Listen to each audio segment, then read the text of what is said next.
Hello and welcome. This presentation is the extended version of the presentation I gave at the European Association of Social Anthropologists at Stockholm University this past August. It's called Understanding the Rise of the 21st Century Flat Earth Movement from a Bundle of Popular Conspiracy Theories and Science Skepticism. So my objectives are to understand the modern flat earth movement from the inside, engaging personally some of its key proponents. And I'm working towards a study of epistemological transformations, that is, how people shift their ways of thinking, being, and feeling. I'm following Gregory Bateson's discussion in Mind and Nature, Necessary Unity, especially the question of tautologies and abductions.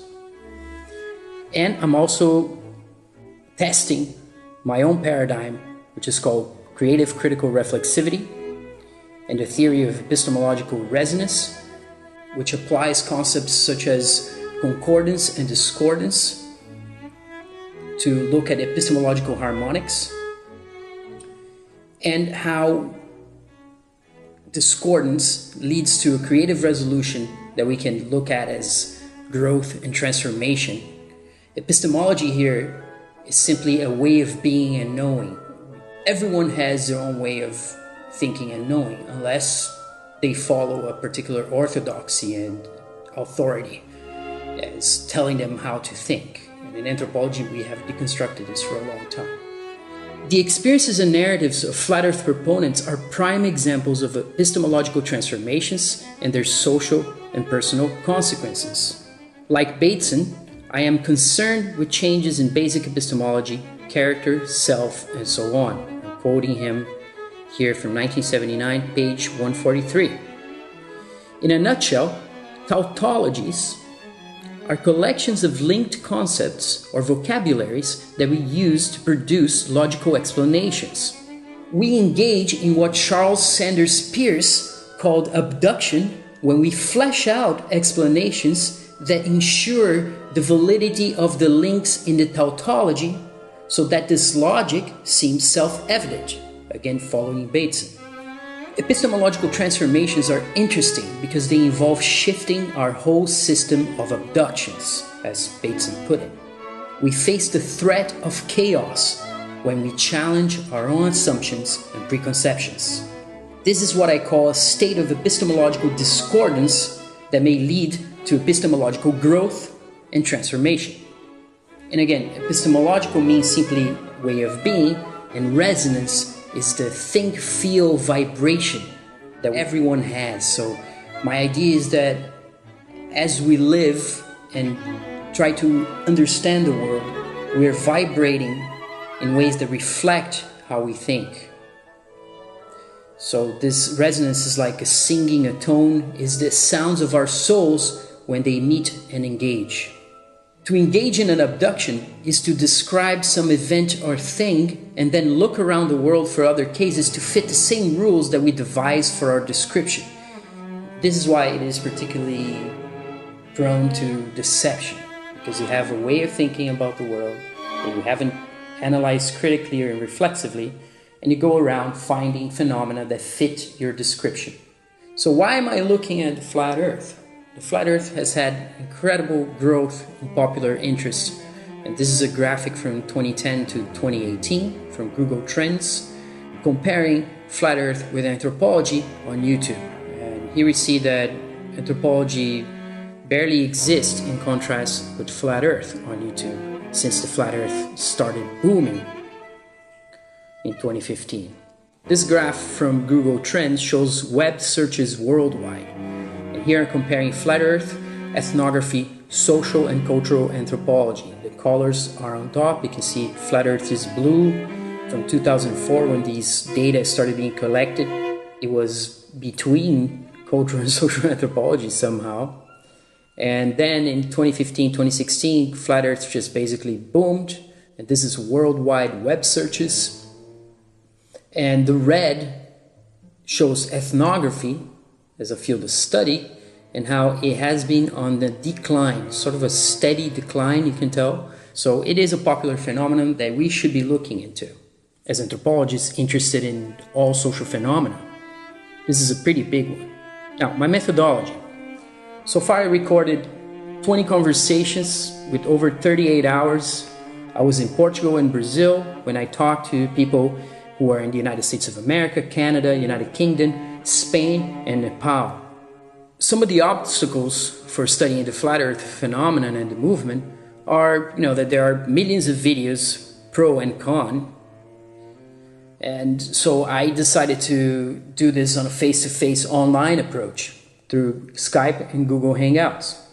Many people were not up for talking, and I had to prove that I understood their line of thinking before they accepted me and talked to me.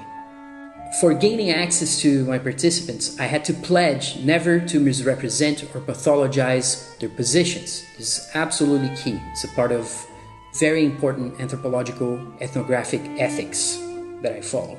Initially, this resistance to conversations is due to the attacks that they receive on a daily basis by people who disagree with them. Here are some examples of emotional attacks, hate speech, and marginalization that flat earth proponents face in their public channels. It's particularly coarse type of language. So there's a lot of tension and friction and reactionary emotional responses from outside the movement and within the flat earth movement as well. People get very emotional with this information. It is a test for our open-mindedness as anthropologists seeking to understand how people think, to really step back from all these emotions and try to understand how people change their minds, which is my approach, and how do they feel after this transformation. They characterize globe believers as basically brainwashed science fiction lovers who are having a Santa Claus Easter bunny is not real kind of moment. They also call this a cognitive dissonance reaction. They're faced with information that they don't want to process, and then they lose it and start calling people names, and they would not be able to step back and reflect to analyze things with an open mind. Flat earthers question NASA, most importantly, and they're skeptical of everything or anything that NASA does, because the idea is that once you're caught lying, you cannot be trusted. They believe that they have caught NASA lying in many instances. This meme is from ODD TV. I unfortunately did not have a chance to talk to him. It's an interesting example of the art that's coming out from the Flat Earth movement. And there's also music and other things. This is from a meme book by the Flat Earth podcast called Hoax. And this is one of the things that many flat earthers say, is that condemnation before investigation is your admission to indoctrination. Here are some of the participants in my research, people that I spoke to extensively, up to 5-6 hours. Some of them I spoke to only 2 hours. Here you can see the need to remain prolific and engage. Like, for example, Jeranism has 324 original videos. I think probably some that are mirrored. Mark Sargent has 1,200 videos, and many of them are mirrored, but he's very active. You see that they have a lot of views collectively. So, also, Mark Sargent told me that when he was in California, he was invited to the house of the main star of the sitcom to discuss Flat Earth. He indicates that it is going mainstream, and there's a lot of people who are considered in the closet Flat Earthers. A number of my research participants are also radio hosts at Truth Frequency Radio, which is an internet-based radio. So Jeranism is based in California. He's a bookseller and former drugstore manager. Celebrate Truth is by Robbie Davidson, who's the creator of the Flat Earth International Conference. I only spoke to 4 Christians, and Robbie Davidson is one of them. Mark Sargent is a computer geek, I guess you can say, and a Flat Earth freshman recruiter, as he put it. And Globebusters is a fairly popular channel by Bob Noto, an amateur pilot, expert at setting up satellite radio systems. And Mike Helmick is a former Christian pastor, video game designer, and programmer. Endeavor Freedom is one of Zen Garcia's channels. He has an Apache heritage, and He went on a vision quest, and he is an unconventional Christian that looks into many different ancient texts which he discusses online. And some of my conversations with Zen are online in his channel, Endeavor Freedom. Paul on the Plane does not reveal his full name. This is a reaction a lot of people in the Flat Earth have to protect their families, to protect their work. And he's also a radio host, and his series of videos focuses on faking space. Wakey Wakey is Mark Knight's channel. He's a British, lives off the grid in Spain and invests in cryptocurrencies. He's now working on an alternative education system for children that values one's sense of perception and intuition. And DITRH stands for Deep Inside the Rabbit Hole, and it is David Weiss's channel. Mike Helmick introduced me to David, and David introduced me to others. David is a businessman based in New Jersey and an enthusiastic Flat Earth proponent who sees the growth of the movement as an awakening. He's one of the hosts of the Flat Earth podcast, which now has over 120 episodes. Your Curveless Earth is Nathan Roberts' channel. He's a Christian. He's a son of missionaries to Melanesia and Guam and a father of 5 children. The entire conversation I had with Nathan was posted on his channel, which is part of my approach to ethics. If anybody wants to have my conversation for their own use, they should. And he asked for it, so he posted immediately on his channel. And he tells me that Flat Earth almost cost him his marriage, but that his wife eventually converted after praying and asking for a revelation. Flat Earth Universe is Martin Kenny's channel. He's a UK-based researcher who focuses on what he calls the science of syncretism, that is, looking at every cosmological system in order to synthesize their teachings and relationships.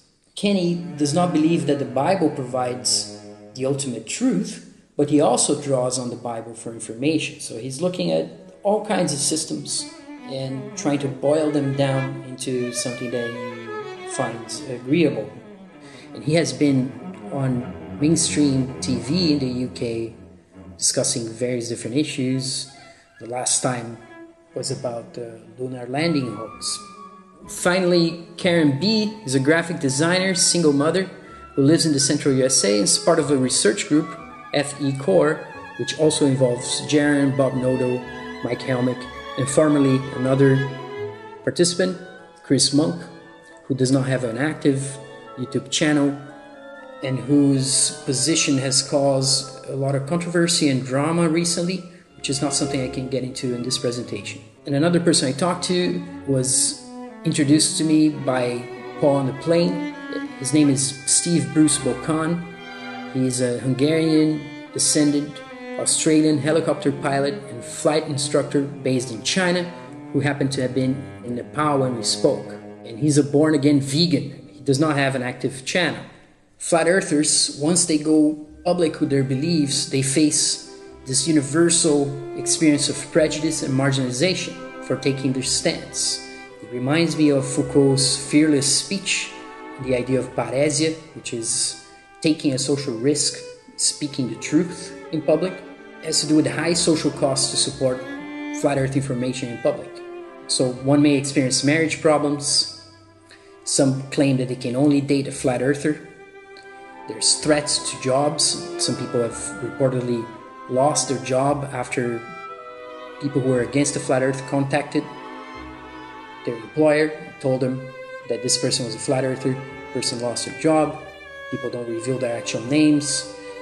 Robbie Davidson reported being expelled from multiple churches. Then we have the phenomenon of closeted flat earthers. And all of them agree that when you Google flat earth, you're going to go straight into a website called the Flat Earth Society.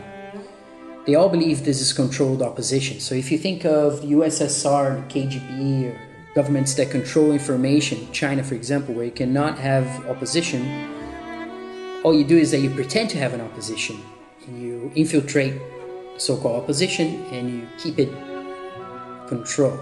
You may also take a look at Pierre Bourdieu's book on television, where he talks about this, television debates, how they're totally controlled and don't ever go deep into the information. This is a really good source for this.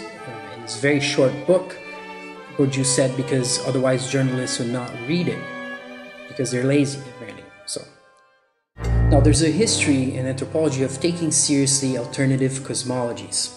So in Hugh Brody's book, Maps and Dreams, Indigenous hunters dream of animals that they will later hunt. Their spirits would travel out of their bodies in the night and go onto the land and find the animals. They would dream the hunt. UBC professor Bruce Miller received a visit from tribal ancestors in a dream that solved a land claims litigation case. You can read that in Extraordinary Anthropology. It's Bruce's edited volume alongside Jean-Guy Goulet.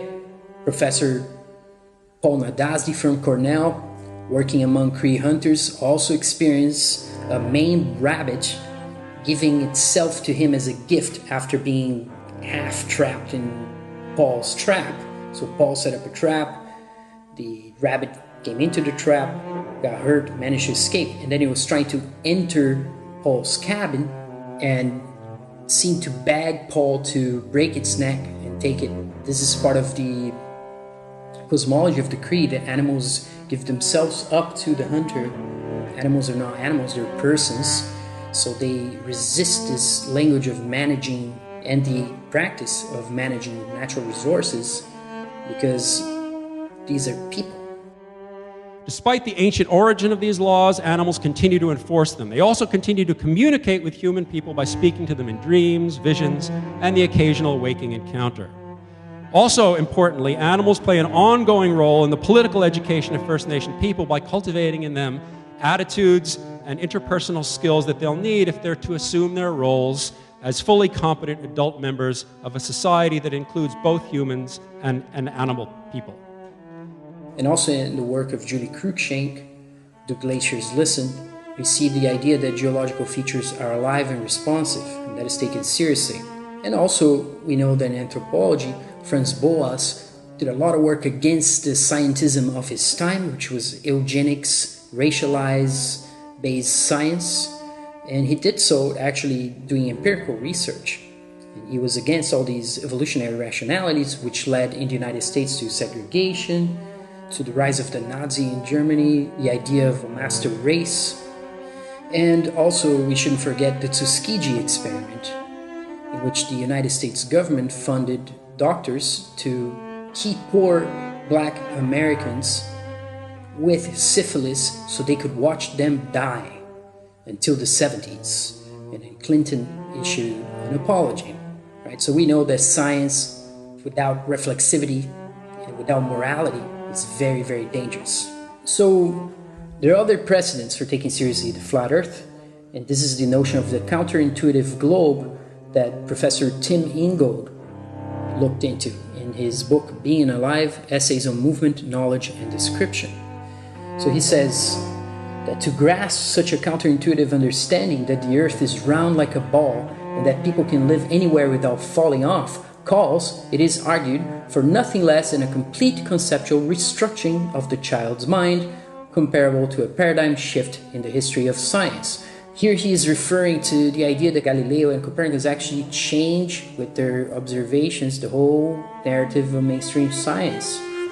Of course, we have to at least be slightly skeptical of the kinds of technologies they have at that time, because we have binoculars that are stronger than the telescopes that these guys were using, right? And yet we think that they really cracked some massive cosmological problem. This is another question, but we can go back to later in another presentation.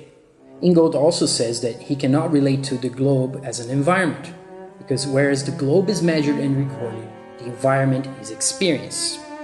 Following Gibson, Ingold says that the life world is spherical from the perspective of the inhabitant's core, which is different from the world divorced from life that is imagined in the form of a globe, as we are taught it exists, and that can apparently only be witnessed by leaving it.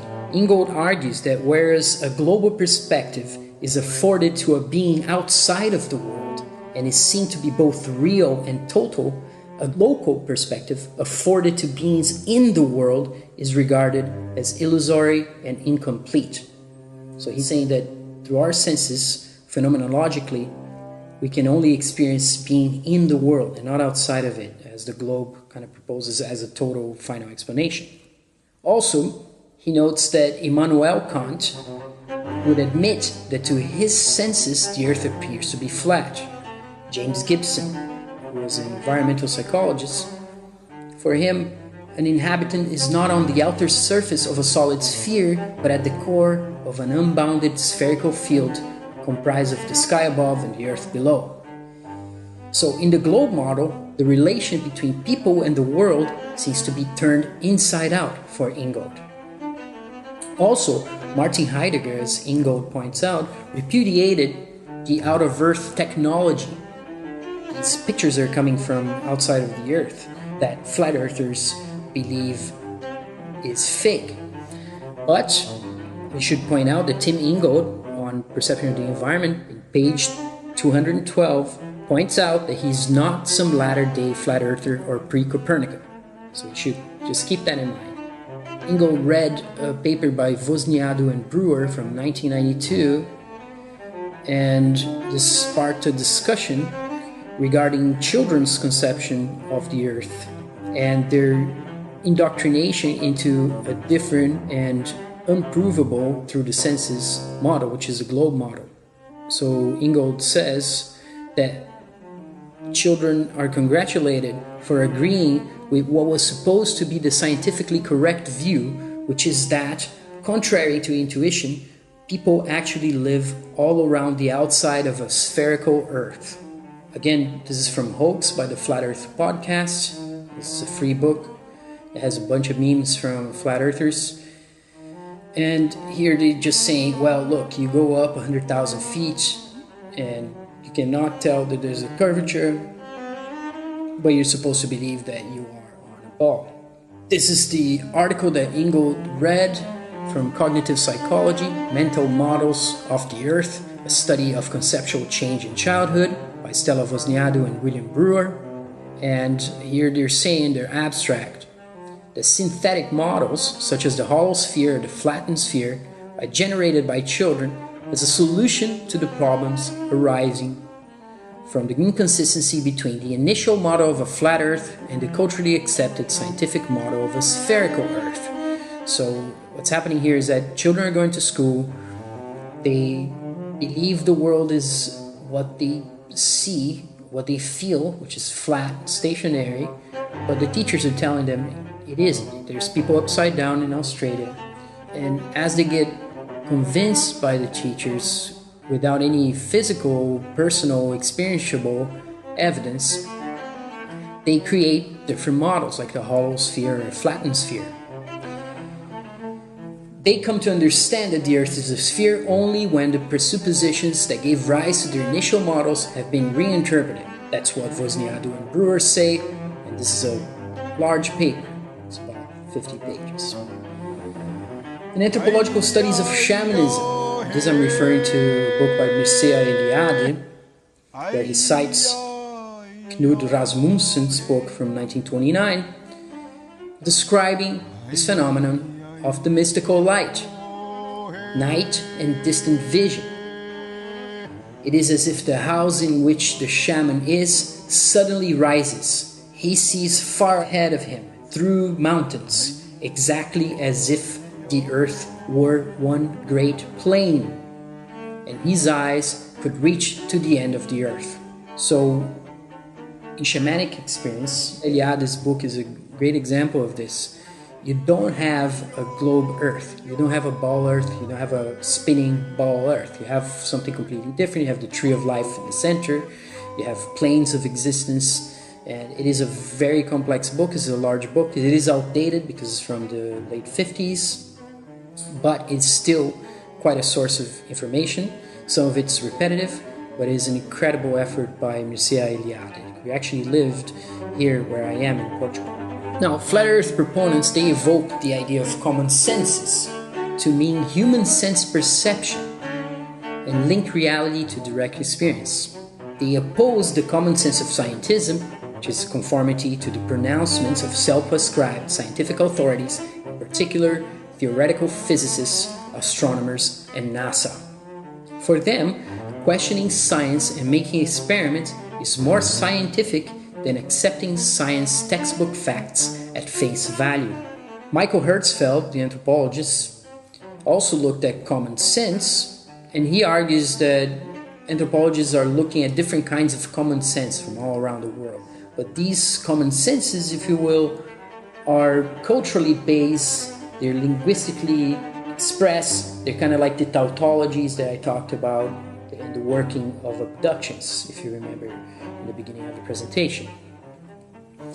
And the flat earth common sense is incompatible with what Herzfeld calls the evolutionary assumptions of the Victorian epistemology that is held to be common sense in much of the Western world today. So there's this reflexive move in flat earth thinking. They have to look back how you learn what you learn, how you know what you know, and start questioning those presuppositions. This is very reflexive, anthropologically speaking. That's why it makes it quite interesting as a way of thinking. So they will tell you that the reason you cannot tell the earth is spinning, it is because it's not spinning. This is again appealing to the senses. As a child with a ball, it's a very interesting meme, very evocative. It's part of the kind of art that's been spawned by the flat earth movement since 2015 and continues to grow. They will tell you that they're conducting laser gyroscope tests, and they look at the Michelson-Morley experiment and Airy's failure experiment, supposedly prove that the earth is not spinning. Mainstream scientists would say otherwise. They have a different explanation for it. And again, if you don't do the experiment yourself, you cannot have your own conclusion. Now, what you're seeing here is a time-lapse photography of a rocket launch, and most, if not all, flat earthers do not believe that rockets are going into space. This photo is not by a flat earther, it's by somebody who documents rocket launches. And here you see that the rocket's doing a trajectory going down. It's still in view. It didn't go straight up. It went in an angle and it's coming down. So this is the rocket launch trajectory curves that they say proves that these rockets are not going into space. For flat earth researchers and NASA critics, the rocket should be going up and out of view, while for NASA believers, it is the spin of the earth that is causing the arc. Some people have looked at how children react to rocket launches, and this is the video that I'm going to show you right now. It's an edit I've made of a compilation of children and adults commenting on rocket launches that are happening in front of them. Let's take a look. Is that a plane or is it the rocket? Was that the rocket lifting off? Yep, that's it. That's a noise. I've never heard it before. It's drifting. That's bad. It's doing good so far. Is it? Is that what always happens? Does it always go like that? Yep. It looks bad to me. It's in space, or is it? Is that it? Yep, I think that's it. Oh no, it's going down! I did. It's going down! Peter, for Sandy, is it turning or is the earth spinning? It's not turning, the earth is spinning. That's going straight up, it's just the earth is turning, we're moving away from it. Is that what always happens? Does it always go like that? Yep. It looks bad to me. And here at the very end, you see that the rocket is obviously going down. So from the child's perspective, it is going down. It's not going into space. It looks bad to me. But the adults, of course, they are saying that the earth is spinning and causing this to happen. So flat earthers would say that if it was going into space, it should disappear from your view, going straight up and not make a turn supposedly around the earth. Another issue here is that this parable here would have to be corresponding to the curvature of the earth, and the clouds are going down in a horizon in the distance. They would have to also be respecting this curve and turning around. So these spontaneous reactions of children, and you saw before, children basically screaming, it's going down. They see it coming down, and They say it's coming down. But the adults say, they laugh and they say, no, it's just spin of the earth. So children are very skeptical. They doubt that these rockets are going to space. They think that the rockets are falling, while the adults interpret what they see as the spin of the earth and the rocket going straight up. Now, in constructing the flat earth story, people are using personal observations and tests. They're making selective critiques of mainstream science, and they're linking various truther conspiracy narratives in different personal ways. There are various heterodox positions, so you can't just say they're all like this, or they're all stupid, or they're all... because they will tell you that they've been on the other side. They were globe believers. They were believers in space travel, hyperdrive, anything you see in Star Trek and Star Wars. And they turn around to say these are propaganda sources. Star Wars and Star Trek are there to convince you that space travel is real and to keep you trapped. And they go through a transformation which is sometimes very painful. And on the other side, they feel light and free. So you see this a lot in how they explain their transformations. All of them in my sample are pro-science and anti-scientism. I don't think there's a leader or an orthodoxy in a flat earth movement. You have at the same time religious and secular flat earth believers. Many of them believe in something spiritual, a spiritual essence. Many of them believe the earth is created. Robbie Davidson, for example, told me that he has encountered many cases of people who were atheists and then through the flat earth became spiritualized. There's one flat earth proponent, this guy called Eric Dubay, an American yoga teacher based in Thailand, and he is usually repudiated for his pro-Hitler, anti-Zionism, hollow hoax or anti-Semite positions, and attacks on other flat earthers as shills. Shills is this language of shaming or mistrust or distrust that exists within the flat earth movement that people accuse each other of being. They say they're being paid by the government to be there and all sorts of other things that some people call paranoia, some people call twitchy. Most of the people in my sample, they do not agree with these extreme views of Eric Dubay. And some actually lamented the fact that Dubay did not keep them out of the flat earth discussion. So next I will consider a selection of converging narratives that I called in this abstract for this conference presentation a conspiracy bundle. And later some examples and what the flat earth proponents consider to be evidence.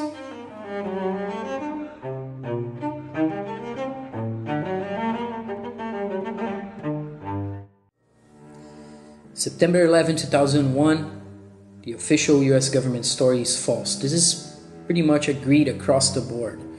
Some people think they shouldn't be brought into the flat earth discussion because the shape of the earth has nothing to do with these other conspiracy theories necessarily, but for many flat earth proponents, one of their early awakening moments had to do with realizing that September 11, 2001, the official story was not real.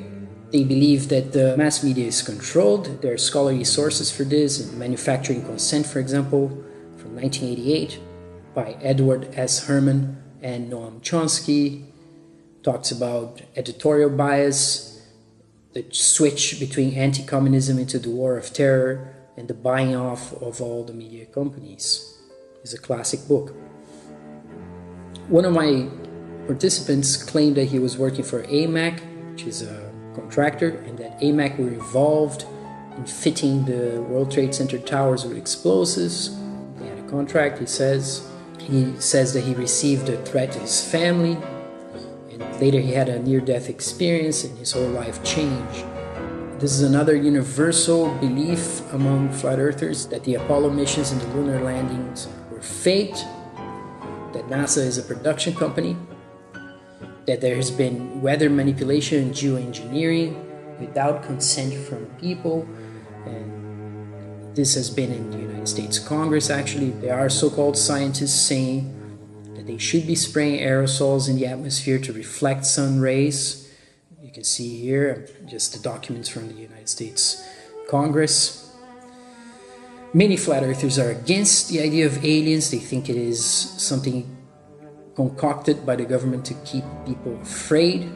They also do not believe that there is an outer space in the way it's been told by, say, Carl Sagan or Neil deGrasse Tyson or Michio Kaku. They do not believe in ancient aliens, but some of them think that extraterrestrials are in lands beyond the Earth, but on the same plane as the Earth. One of my participants sent me this patent that you can find. You can just search and find it and read for yourself. You can see here on the left side, the classification is a directed energy weapon, a device that directs a beam of high energy content towards a target for incapacitating or destroying the target. It is also used for deceiving or protecting, which is kind of interesting use of doublethink. Many flat earthers believe that Dr. Judy Wood's Where Did the Towers Go? Evidence of Directed Free Energy Technology on 9/11 is a very important book. They talk about Building 7, controlled demolition, and many of them are also no-planers. This is the idea that the planes that people saw in the mass media were put there by graphics, computer graphics, 3D modeling. And they would say that the plane should have fallen outside the building. They could never have penetrated. And one particular piece of data that they show, it's from a helicopter in the distance. It zooms into the building. The plane comes in. The building explodes. And then the plane comes out the other side of the building. The nose of the plane comes out looking exactly the same as it came in. And there's people do a pixel analysis, put a pixel next to another. They grab the nose of the plane coming in and the nose of the plane coming out, and it looks exactly the same. So they're saying that the plane could not have possibly gone through the whole building like that. The steel should have destroyed the plane before it could go through the building. It's like throwing an egg on the wall and imagining that the egg's going to go through the wall. So that's kind of, in a nutshell, the no-planar position. And there's some other evidence that they show. Now, back to the conspiracy bundle. What else?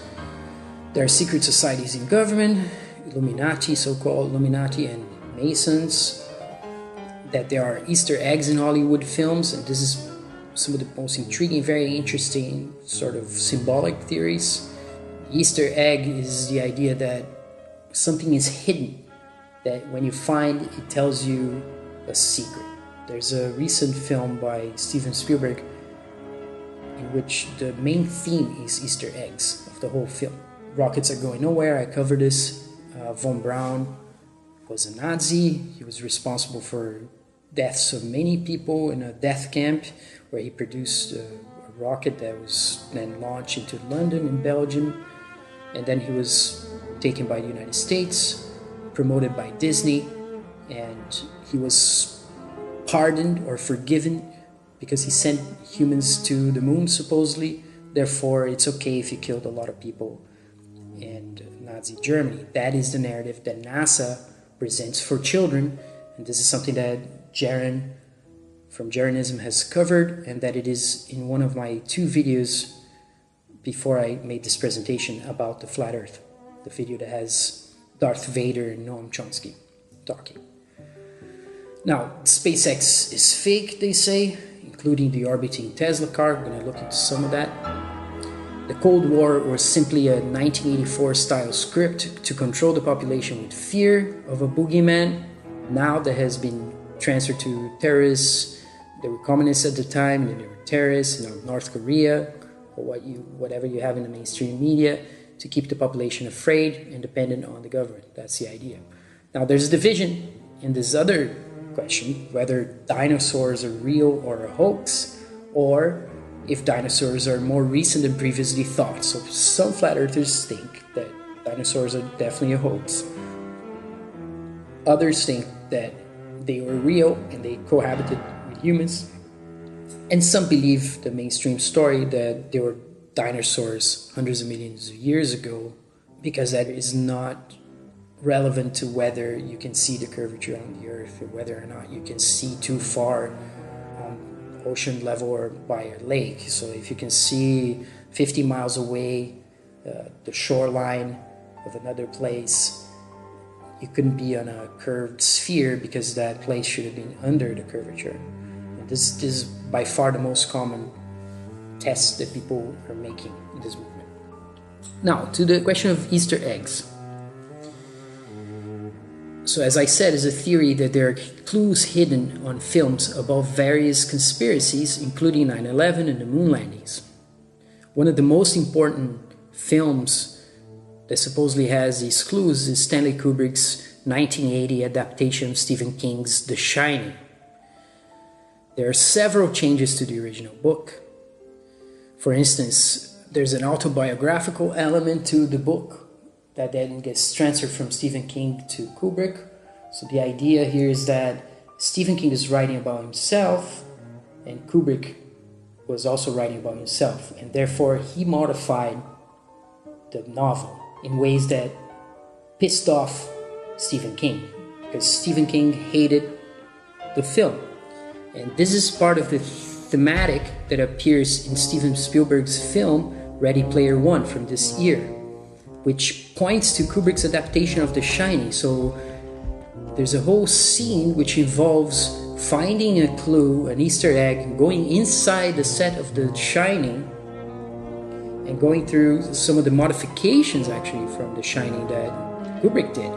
So the first thing they do in the Ready Player One is go into where the typewriter is, which in Kubrick's Shining says, "All work and no play makes Jack a dull boy." That is not in the book whatsoever, in the Shining book. There is no typewriter scene, which is the most important scene in Kubrick's film. In Spielberg's film, the typewriter is spewing keys for some reason, as if pointing to the idea that the typewriter in Kubrick's film is a key for decoding something. The theory regarding the Easter eggs in Kubrick's Shining is that the typewriter that's writing the word all, A-L-L, is also writing the signal A-1-1 as Apollo 11, because the 1 and the L looks very similar in those typewriters. So the idea is that Apollo 11 work and no play is making Jack a dull boy, and Jack is Kubrick. Just as in The Shining, Jack is Stephen. He's a former high school English teacher who's writing a play. And Stephen King has admitted to this being autobiographical, but in The Shining book, Jack is writing a play and is developing that play through the book. How do you like it? In Steven Spielberg's film, you also see room 237.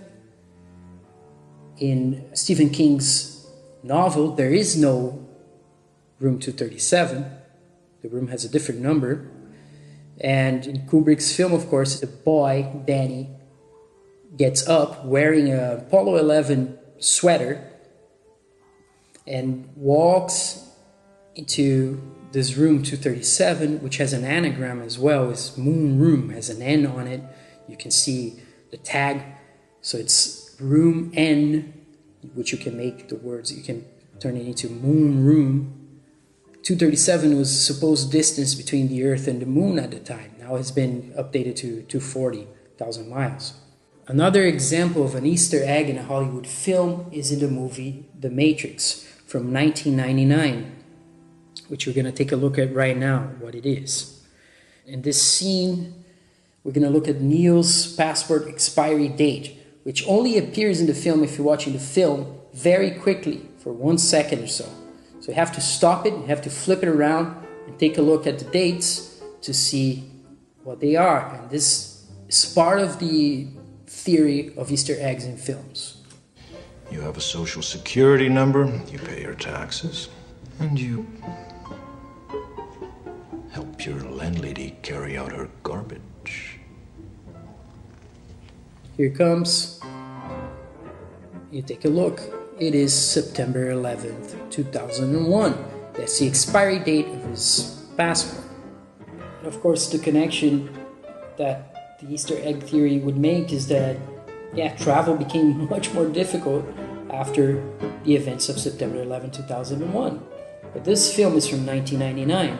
So the idea here is that somebody had foreknowledge of the events of 9/11 and managed to put them inside this film. Ready Player One, this is another example of an Easter egg. In the left, you have the pentagram in the poster by the band Rush, and the numbers there, you get 33, which is 33rd degree Masonic number. The Easter eggers here would also look at the Saturn, being a cult of Saturn that seems to appear everywhere in so-called Illuminati controlled images. And on the dartboard, you see that one shadow is falling on the 9 from the dart and another is falling on the 11, perhaps symbolizing the two planes for 9/11. And the dartboard is similar to the United Nations symbol that's also divided in 33 parts, if you count the center. 4 times 8 plus 1, 33, which is, for many flat earthers, the map of the actual Earth, with this reef that's around it. Supposedly symbolizes the Antarctica, which is a place that nobody can really go nor cross, and that would be the outer limit of the flat Earth. And there's also no consensus on this. A lot of people in the flat Earth movement do not believe that the Antarctic is this barrier. Some do. It is more controversy. Here's another meme from the Hoax book by the Flat Earth podcast, and they're saying that NASA makes these productions, seem very excited about everything they do, and people believe it because it's part of their national identity. And NASA has a budget of $50+ million per day, which is part of the motivation. And they're there to conduct this mission of nationalism and identity control. So NASA represents for Americans and space believers what the royal family does for the British. Both are myths of national identity and superiority, symbols of imperialism and exploration. The rhetoric of exploration and colonialism are intimately interlinked. NASA always talks about Columbus, how Columbus changed the world and made the world much bigger and brought civilization to America, when the reality of that story we know from anthropology is that they came and killed a lot of people, caused close to a genocide, and indigenous peoples are still suffering the consequences from that move by Columbus. So flat earthers will say that NASA is a US defense agency, which is true if you look it up. NASA is constantly promoting what is called STEM, science, technology, engineering, and math for children. NASA is continuously targeting children. And they say that other space agencies are following NASA's model for compartmentalization of information, which is called need to know, and guidance using computer-generated graphics and augmented reality. Here's another meme from Hoax by the Flat Earth podcast, where a landscape that is supposedly in Mars looks very similar to a landscape from Greenland. This is the idea that NASA is not going anywhere. They're not going to Mars. They're basically taking these rovers to isolated places around the Earth. Devon Island's one place, Greenland's another. And they are then processing these images, putting an orange filter on them, and pretending they're on Mars.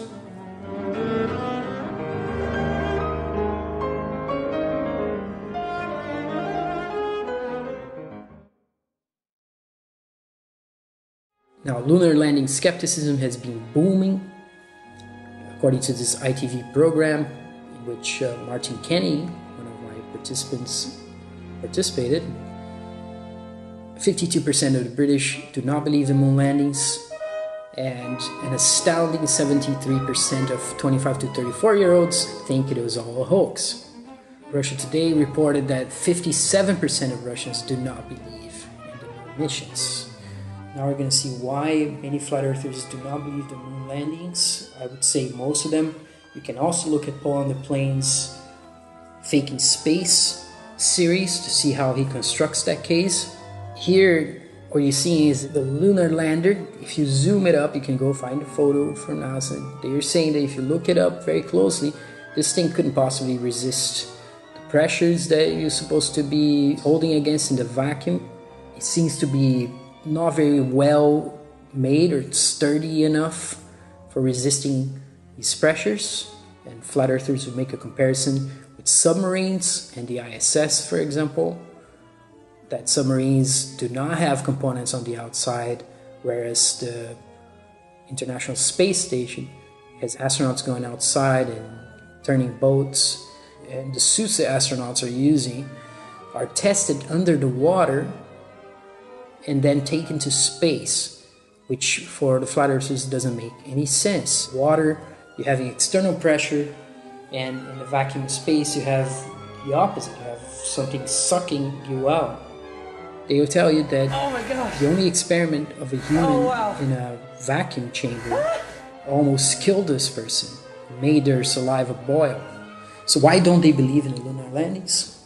Here's another meme from Hoax by the Flat Earth Podcast.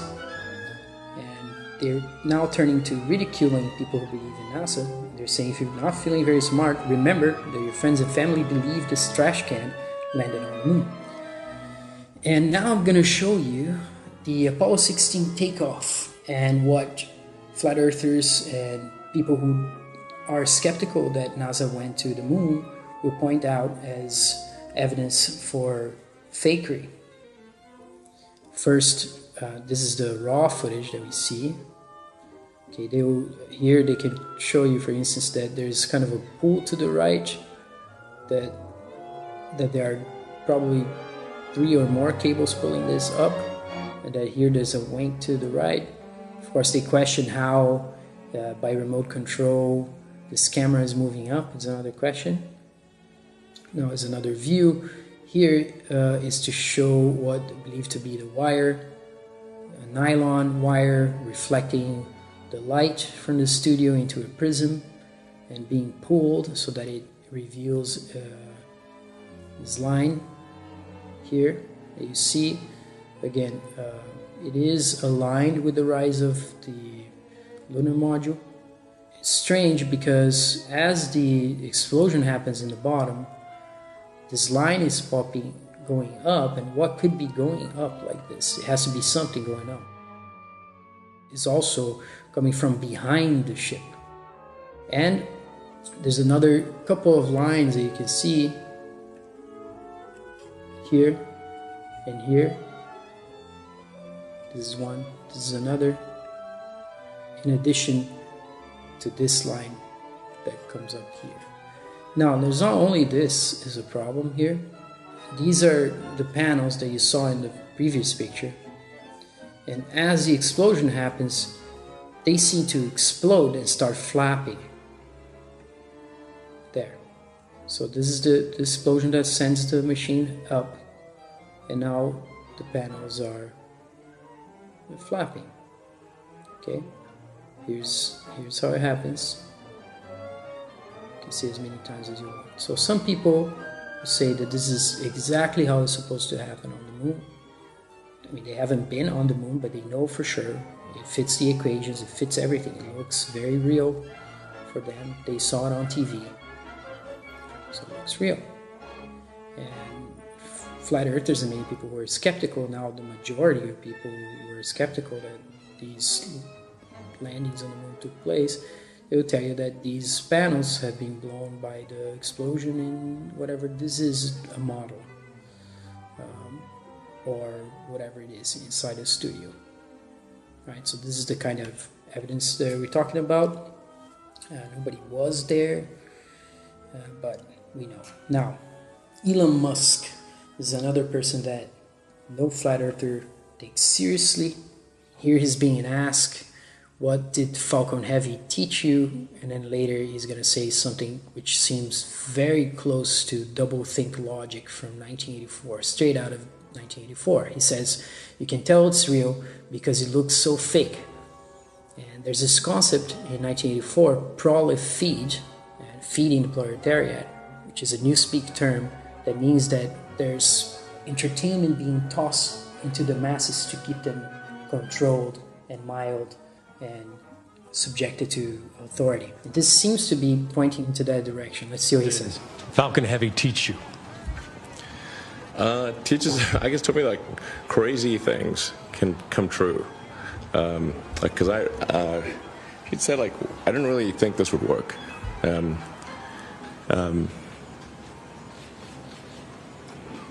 How long will we be getting live views, do you think, from the car? Well, I think it looks so ridiculous and impossible. And you can tell it's real because it looks so fake, honestly. Like, we'd have way better CGI if it was fake.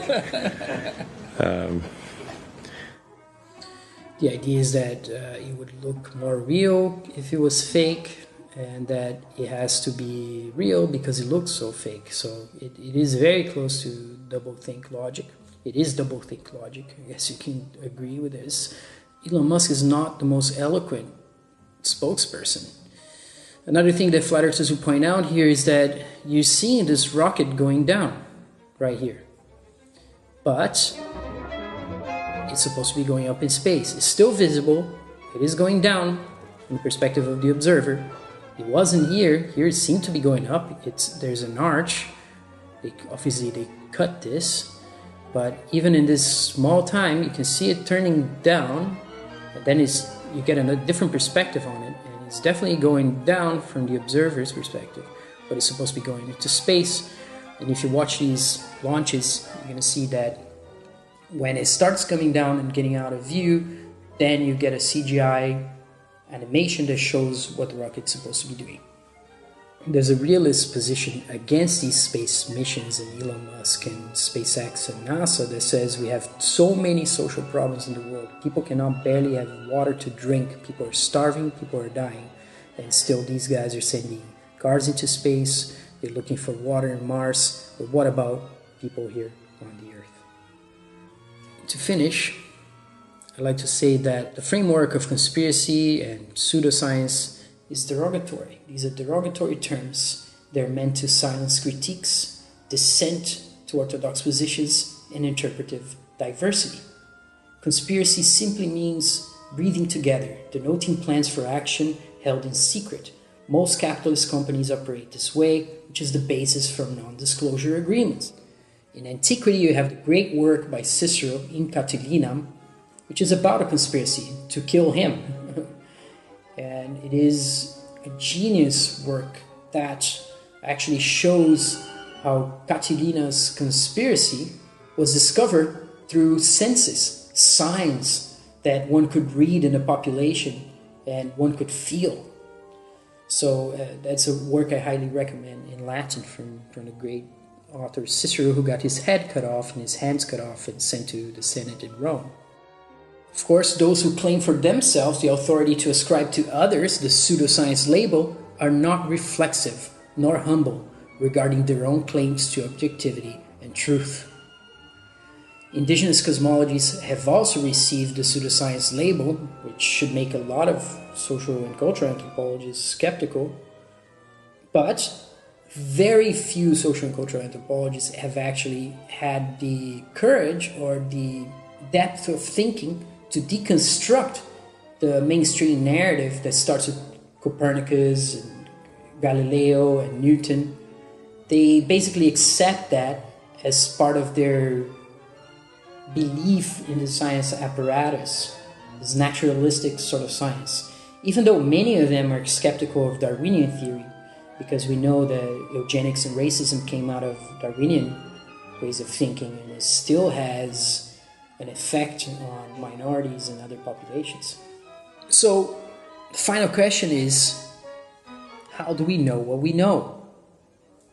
Do we just know we don't know? And this is my position. I just know that I don't know, echoing Socrates' statement that we just don't know. It's this ultimate aporia.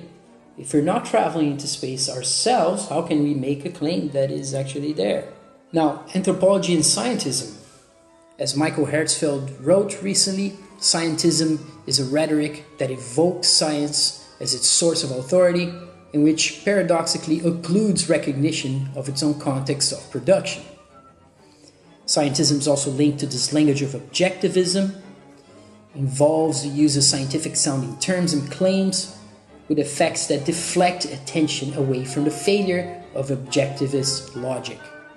The rhetoric of numbers is employed, mathematicization, that encourages the semblance of rigid fact and a symbolism of purity. So this is part of Herzfeld's argument regarding scientism, that it uses math to pretend that math is free from values and pure. And according to Anna Grimshaw, scientism seeks accumulation of scientific knowledge that supposedly renders the world knowable. But ethnographic understanding, which is what I'm trying to do here, is a process of interrogation that disrupts conventional ways of knowing the world and involves transformations and intense moments of personal revelation. These are the motions that we're told are happening in the solar system. So the sun is going at 660,000 miles an hour in one direction. The earth is going around the sun at 66,000 miles an hour. All the planets are going, and yet the stars remain the same when you look at the stars throughout the year. So Polaris doesn't change position, even though mainstream science is telling you that it will change in 4,000 years, which none of us will be here to verify.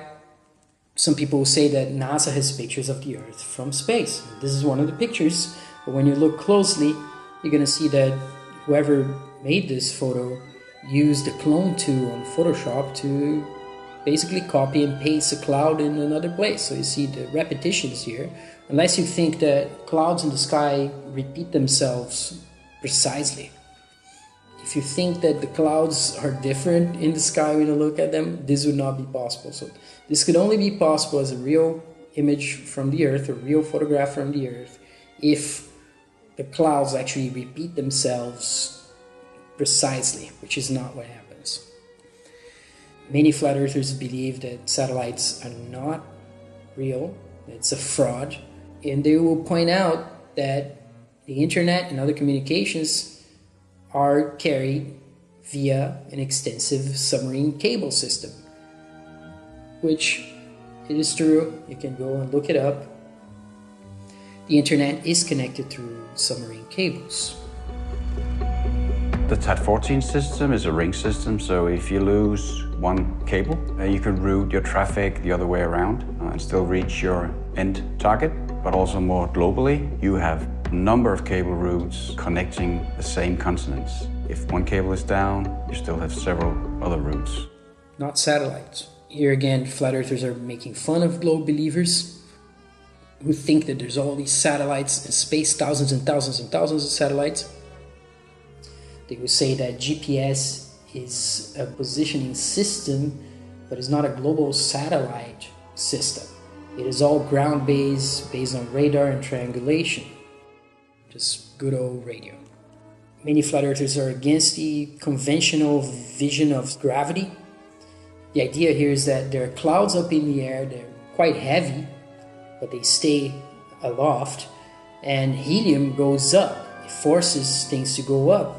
Whereas in the gravity theory, the mass of the Earth should be sucking everything that's less massive towards it and not letting things like smoke and dust go up in the sky. Because the dust particle is so small, it should be attracted to the Earth. And for them, the fact that it's not points to the idea that there's an up and a down, and lightness makes you go up and heaviness makes you go down. And some of them believe in an electric universe model without the ball, because the electric universe proponents online, which is a group of scientists, they believe the universe is electrical, that the sun is electrical, which is similar to current flat earth beliefs in some circles. But the electric universe people, they believe the earth is still a sphere. And flat earthers don't agree with that, but they believe that the sun is also electrical, and that what keeps us on the ground has something to do with electromagnetism more than it does have anything to do with the spinning of the earth or gravitation. In fact, they would say that the spinning of the earth should actually be propelling you out of the Earth through a centrifugal motion, that the Earth and the equator should be going at 1,000 miles an hour, which should cause all kinds of issues with even plane travel. But that doesn't happen. When you cross the equator, everything just seems the same, stays the same. Another meme from Hoax by the Flat Earth Broadcast: we don't have time for a meeting of the Flat Earth Society, as Obama said. The irony is that the UN map is a flat Earth model. And what they would say here is that politicians are bringing into their discourse the flat Earth to try to ridicule it further because it is true, not because it is fake. But the idea that anything politicians are saying should be inspiring skepticism. This is the standard map of the world that many flat earthers follow. The Gleason's azimuthal equidistant map, and someday will say is the best we got. And there is a controversy within the flat earth movement about this map, whether or not it is accurate. Most of them would agree that it's obviously not accurate, is a representation, and since they have been lied to since the 1500s, since globes started to be made to basically brainwash the population, they've been misdirected.